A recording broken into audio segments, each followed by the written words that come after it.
When we think of Achilles, we picture the undefeated warrior of Greek mythology, a terrifying force on the battlefield who crushed everything in his path. He possessed a unique duality.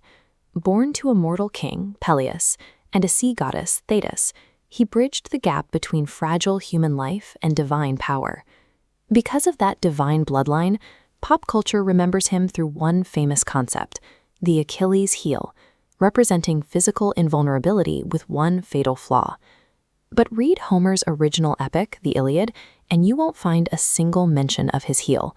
The idea of his skin being impenetrable is a myth invented by later traditions. His physical body could bleed like anyone else's. His real vulnerability was entirely psychological, rooted deep within his ego and his destiny. To understand that destiny, we have to look at the ancient fortified city of Troy. This timeline shows two mutually exclusive paths. Option 1. Return home to a peaceful life, knowing his name will be forgotten by history. Option 2. Stay and fight, guarantee his early death, but achieve everlasting immortal glory.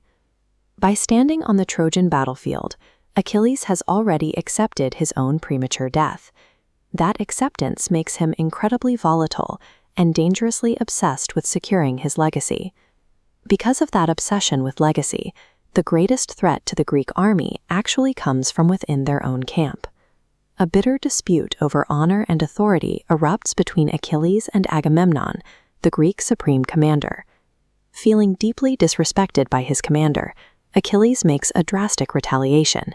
He completely withdraws himself and his elite troops from the fighting. The consequences are immediate and bloody. Without their greatest weapon on the field, the Greeks begin suffering devastating losses. Achilles stubbornly sits by his ships and watches his allies fall. He proves he is entirely willing to let his own civilization burn just to protect his wounded pride. But his closest companion, Patroclus, cannot stomach the sight of their fellow Greeks being slaughtered. Patroclus attempts a desperate gambit. He begs to wear Achilles' own armor into battle, hoping the mere sight of it will terrify the advancing Trojans. The plan fails tragically. The Trojan prince Hector realizes he is fighting a decoy, engages Patroclus, and kills him. The news of Patroclus's death obliterates every trace of Achilles' petty pride. In an instant, his arrogance is swallowed by apocalyptic grief. He returns to the battlefield completely unhinged. He slaughters his way to Hector and brutally executes him in single combat. With Hector dead, the war sheds any pretense of politics or honor. Achilles locks himself into a personal, inescapable cycle of destruction. Achilles understands that killing Hector is his own death warrant. The prophecy was explicit. His own end would follow immediately after the fall of the Trojan prince.